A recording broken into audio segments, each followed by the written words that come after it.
questions. It's Juliana's beginning. Yes? I don't understand the exact why complementary differences kind of connotate specialization right away. Like, can't there be complementary differences without specialization, and then organic solidarity still arise out of complementary differences, or the specialization means that the benefits become interdependent and capacity? See, what Durkheim is asking is that he's really interested whether division of labor leads to solidarity. Right. So, he says division of labor involves specialization. Right. Okay? And specialization, for him, necessarily involves interdependence. Whether it's specialization of individuals in the pin factory, or whether it's specialization of functions or parts of society. So, different parts of the state, labor, capital. So, in the idea of division of labor, there is indeed specialization, and specialization does involve this idea of interdependence of different parts or individuals. And so what he is saying is that, will this lead to solidarity? Okay, and that's the question. How much solidarity in society is due to this specialization division of labor? Now, it's an interesting question whether one can have solidarity based on complementary differences without the division of labor. Does it make you think of Marx as multifaceted? Very good. Marx is multifaceted individuals. Yes, alphas and betas and gammas. Yeah. They're all doing different things, but they have a relationship with one another, but I don't think it's necessarily one of complementary differences. Right. I don't think so. The focus is on the multiple talents of the individual. Yeah, that's an interesting question. What is the character in Durkheim in terms of relationships between these individuals and communism? Yeah, I don't think it's not clearly that interdependence, not at all. Right. It's that interdependence that is crucial. But of course, Durkheim is going to say that the interdependence is not enough by itself, and that's where we get to Spencer, it's not enough by itself to give us solidarity. Good, alright. Anything else? Okay, now we did pretty well. We're on to Spencer. I did it too quickly last time, so I want to just go over it again. I just like this. It's a very important chapter 7, as I said, of book 1, A Division of Labour. It is the famous chapter that has been used by Talcott Parsons to sort of put Durkheim, to make Durkheim part of the canon, and it's been used by economic sociologists to show the limitations of pure market economies. That economies based on markets cannot act with markets alone. That results in disaster. And so it's ironic that we should be in the moment of history that we are. It is a demonstration of the truth of Durkheim, it seems to me. That markets by themselves can actually very quickly run out of control if they are not regulated. In fact, you know what happened? Have you ever noticed what happened? What's the latest regulation that's coming from the Obama administration today? CEO. Yes, CEO, Charita? Yes, so basically CEOs, what are CEOs? Chief Executive Officer. Very good. Chief Executive Officers, like me. Our salaries will be capped at what level? 500,000. Oh, we are going to be impoverished, right, Vijay? But you know how much CEOs were getting? How much, Karen? What do you think? What do you think, Karen? How much do you think the CEO of Bank of America got last year? 25 million? 25 million. That sounds like a lot of money to me, doesn't it? Well, it's 14 is officially, but you might as well double it, VJ, okay? Yes, anyway, chief executives are getting in the millions of many of these companies. But who's going to get capped? Only those who are bailed out, right? If you get government assistance, if you get a government bailout, then the chief executive of that enterprise, that bank, that financial organization cannot earn more than chief executives. Any manager in the bank cannot get more than $500,000 a year, with some sort of few restrictions. The idea is you can't get money from the shares of the company you are head of. Okay, yeah, I guess along similar lines, if they are changing the tax law related to that, because the 14 million or whatever was taxed at only 15%. Yeah, I have no idea if they change the tax law. The most important thing is they're just limiting the absolute amount that the CEOs can get. Well, anyway, the point is, it's the idea. Well, is this a matter of the It's interesting. Is this a matter of the assertion of mechanical solidarity or organic solidarity? Yeah, very good. Hands up. Katie? Organic solidarity, the contract with them is the government saying if you borrow money from us to pay for something out of debt, then you're responsible and for all that people want. Right, there is some sort of perhaps contractual relationship between government and enterprises, and that's been regulated. Yes, that's very interesting. That's one way of looking at it. Erica? Also because I would say mechanical solidarity because it would be managed publicly.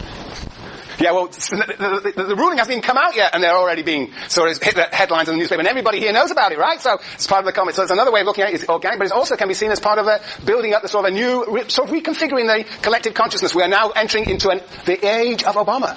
That is the age of ethical behavior of CEOs. We'll see. But anyway, that's the attempt. Very good, Erica. Yes. Marianne. Okay. Very good. All right. So some things can be seen two ways, both as organic and as mechanical. And it's always good fun to actually see if you can see it both ways. Don't look so unhappy, Michael. That's better. You too will be able to earn 500,000 soon when you get your sociology degree. Okay. All right. So, that was just an introduction to Spencer versus... Spencer is very closely allied to the ideas of Adam Smith. So, what does Spencer say? This is Durkheim's rendition of Spencer. He says that society is increasingly made up of what? Contracts. Made up of contracts. So essentially, modern society is becoming increasingly marketized. Markets are going to take over ever more greater parts of society. Durkheim says no. He says, first of all, there are always, in fact, increasingly non-contractual spheres increase too. So, he's saying the apparatuses of government, that's not part of the market. These are non-contractual spheres. The apparatus, the agencies of government, whether it be finance, whether it be health and welfare, whether it be housing. All these institutions of the state are increasing, but also there are all sorts of voluntary associations increasing. We've talked about that with Gramsci. As a family, it also continues to be important. There are other non-contractual spheres. That is, institutions that are not governed by contractual relations. They are increasing as well as the market. And he says that, Durkheim is saying that on page 157, 158, and again on 158. And so he says, as these non-contractual spheres increase, and they are specialized, so they have to be regulated. So there is a multiplication of laws. So for example, in connection with the family, there is a multiplication of laws. There are laws around divorce. There's laws around abortion. There's laws around adoption, child labor. And actually, interesting enough, for example, there are even laws that regulate the relationships between husband and wife. In the old days it was called wife beating. Now it's called what? Domestic violence, battery. Which is a misdemeanor or a felony. So, in a sense, there's more and more regulation of these non-contractual spheres. Yes.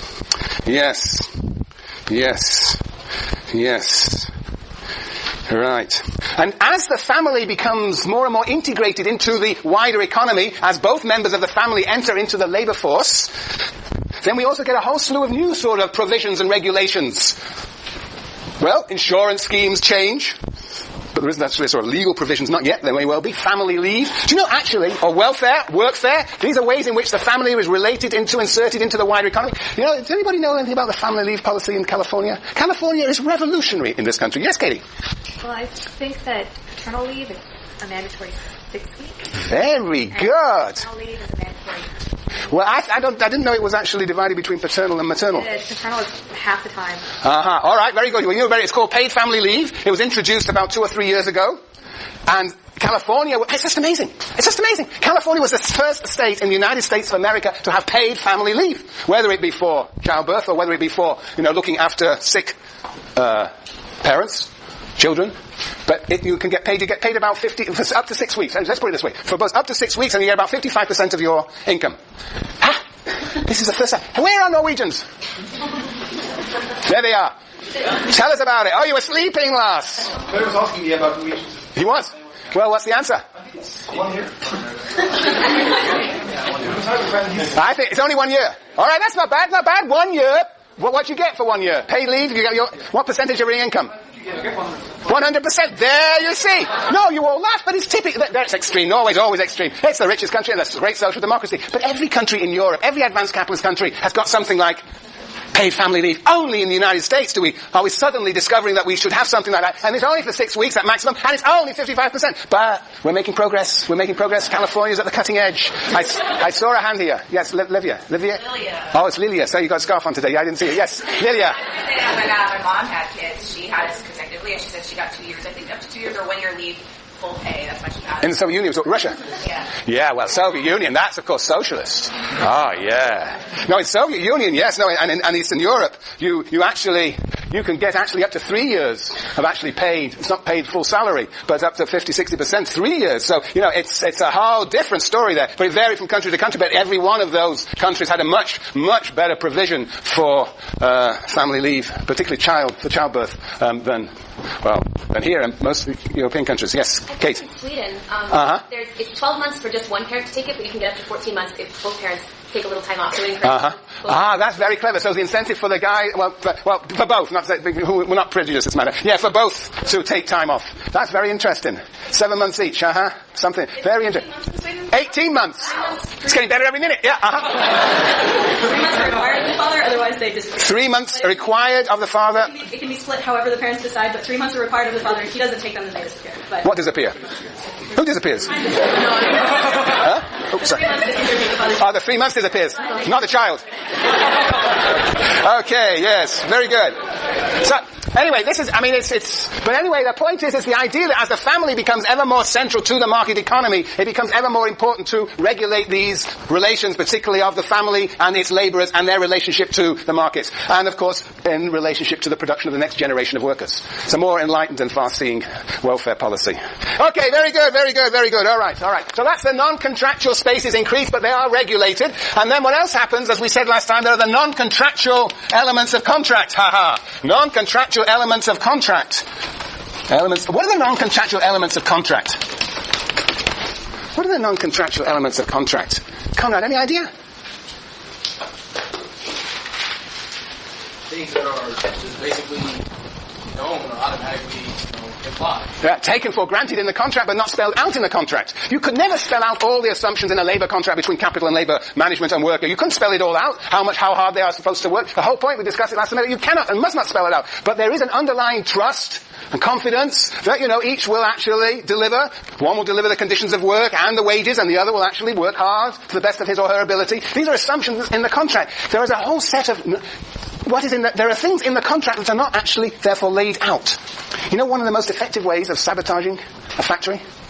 Do you know what one of the most, or any employer, if you ever want to do this? If you ever want to, the most effective way of sabotaging an employer? You could sabotage me here, the same way. What would be the way, Elizabeth?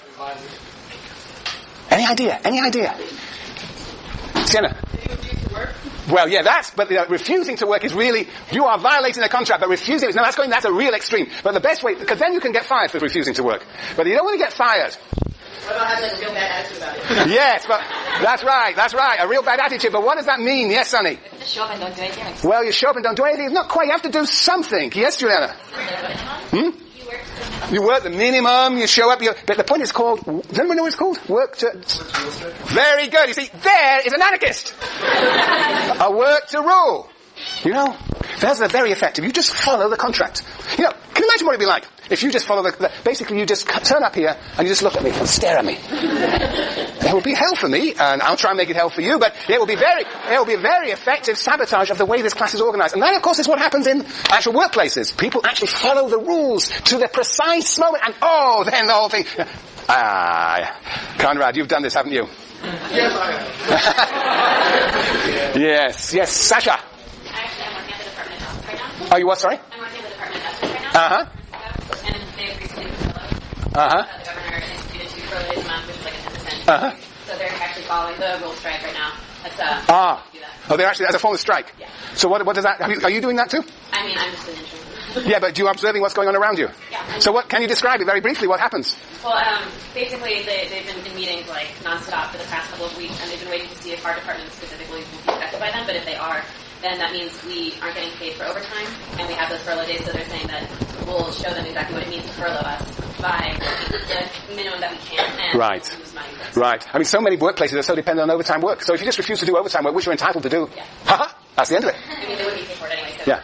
Right. So, it's, so anyway, the point is that the whole point of what a work to rule strike shows is there's more to a contract than what's written down in the contract. There are these non-contractual elements of contract. And for a contract to really effectively join two parties, there is a whole set of assumptions between the two parties. They share some sort of common understanding of what each side is supposed to do, even though it's not written down. Very good. All right.